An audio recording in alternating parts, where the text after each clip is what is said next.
මං ඉතින් මේවා කියලා මට මොනා කරයිද දන්නේ නැහැ ඉස්සරහට. කියලා දානවා ඉතින් ආයෙ මෙහෙට බණවලට කියන එක්කුත් නැහැ. වැඩිපුරම සීනිගම ගිහින් මිනිස්සු මොකද්ද කරන්නේ? සෙත් පතනවද? හැඹරියම්ම කියලා කියනවනේ. කියනවනේ කකුල් කැඩියන් කියලා කියන්නේ නැද්ද? කොරවයන් කියලා පට්ටු ගැට ගන්න. කාටද? මේ බෙදෙලත් එහෙමද නැහැ. පොඩි හරි හොරකමක් වුණොත් මොකද කරන්නේ?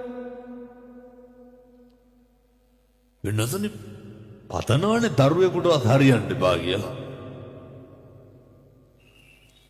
මැරෙන්න කලින් ජීවිතෙන් නතර කරන්න ඕන එකක් තමයි හොඳට මතක තියාගන්න. අනුන්ට වෛර කරන එක නවත්තන්න.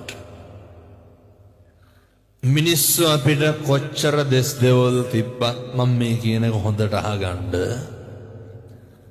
අපිට එදිරිවාදිකම් කරපු මිනිස්සු ඇති නැද්ද? කකුලෙන් නැද බුදවිය නැද්ද?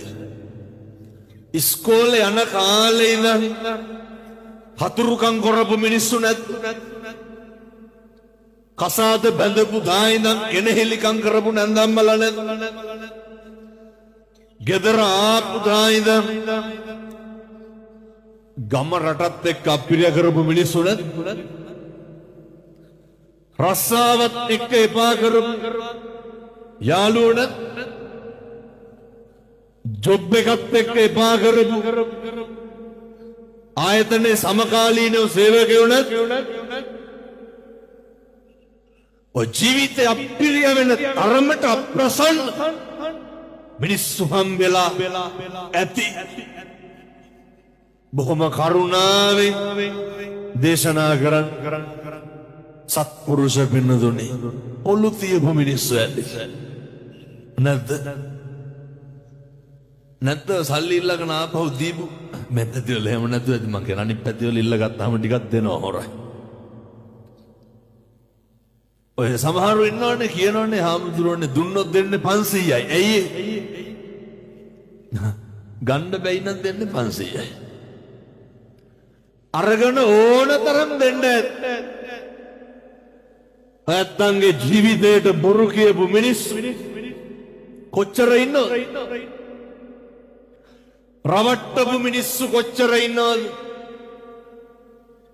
එකපාර නෙමෙයි දෙපාර රවට්ටපු මිනිස්සු කොච්චර ඉන්නවද? බොරු පොරොන්දු දීපු මිනිස්සු කොච්චර ඉන්නවද? අප්‍රසන්න කරපු මිනිස්සු කොච්චර ඉන්නවද? බුදුහාමුදුරුවෝ මොකද්ද උගන්වන්නේ?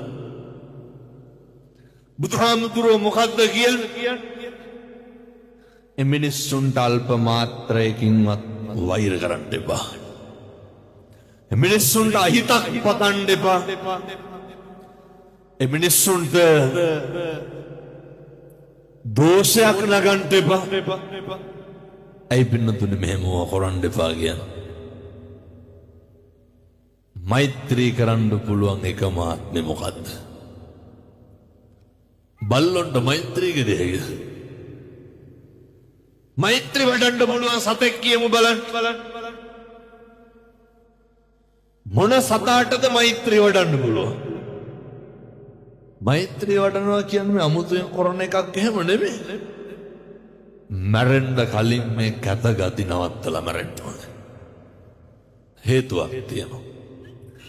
සංසාරේ පින්නතුනේ හරි කාලෙකින් අපි මිනිස්සු වෙලා උපදින්නේ. දැන් මේ අම්මලා තාත්තලා හිතාගෙන ඉන්න ලබනාත්ම කවුරු වෙලා උපදී කියලාද? එහෙම සැකයක්වත් නැද්ද? කල්ප ගාන යනකම් මිනිස්සු වෙලා උපදින එකක් නෑ. හේතුව අර බුදුහාමුදුරුවෝ දේශනා කරනවනේ ආනන්ද හාමුදුරුවන්ට. ආනන්ද මේ මහ පොළවට නියපොත්ත ගහලා වැලි ටිකක් ගත්තාම ඕකේ රැඳෙන්නේ කොච්චරක්?